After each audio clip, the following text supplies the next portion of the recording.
Hello and welcome to another Friday Afternoon Live. My name's Kevin Reid, I'm the editor of Accountancy Age.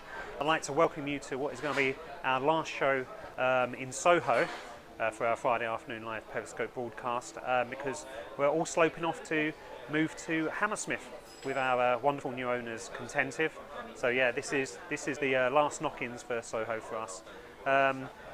We're in the Two Sportsman pub. I'm drinking a pint of Simmons cider, and I think that's a nice way to kind of celebrate my 16 years working with VNU and Incisive here.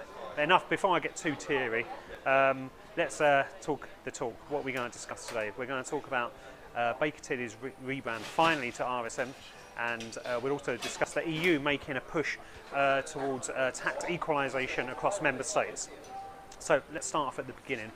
Baker Tilly, as you all know, has finally sorted out its branding and is now moving, will be called RSM going forward, along with all the other member firms of the RSM network.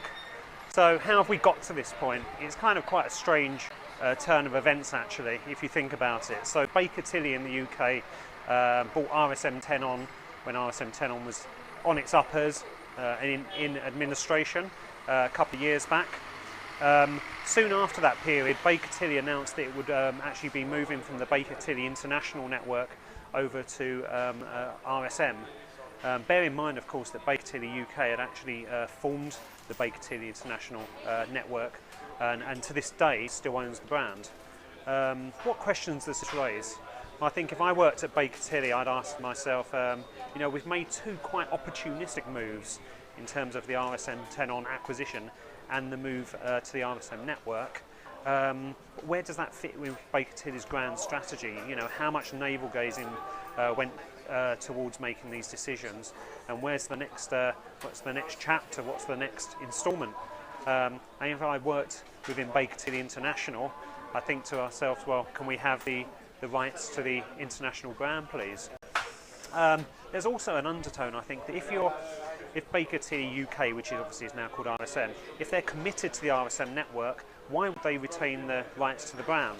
It's a bit of a Mexican standoff, it would seem, and I would imagine that it's something to do with money. And Baker Tilly UK, now RSM, wants to be paid for the rights. But good luck to them all. Obviously, that story is going to continue, and we will watch it with great interest. Moving on to tax matters. An EU tax rulings committee earlier this week met up to discuss a number of matters. The long and short of it is these MEPs want to make tax rulings available to all member states across the board. They're also backing the common consolidated tax base. The idea of that is to end competition around tax matters so that you have equalised rates. They believe that what this would actually do is create healthy competition among the member states in terms of how they present their infrastructure and how they attract inward investment.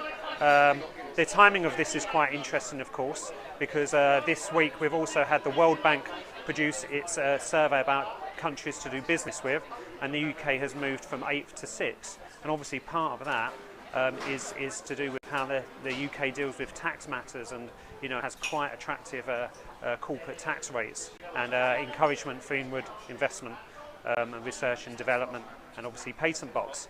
So how would the UK government feel about that? You know, they've always liked to use tax incentives to drive investment and drive business. Lastly, even if we have tax consolidation across the EU, how will they deal with tax arbitrage among non-EU jurisdictions, and how will that play out? Obviously, that then comes into the transfer pricing question again, and you know, where profits are attained and whether tax is being paid in those jurisdictions itself. So lots of interesting questions around whether these set of EU MEPs will be able to get things taken on by the EC, and whether the EC will be able to drive change among its member states. So we'll also watch that with great interest over the coming weeks, and that story is moving on a weekly basis. Last but not least, I'd like to say it's been a pleasure broadcasting here from Soho, and you know, we're looking forward to moving over to Hammersmith. And I can assure you we'll still be popping to the pubs for pints of cider and to do our Friday afternoon live broadcast. So thank you for watching, and see you on the other side.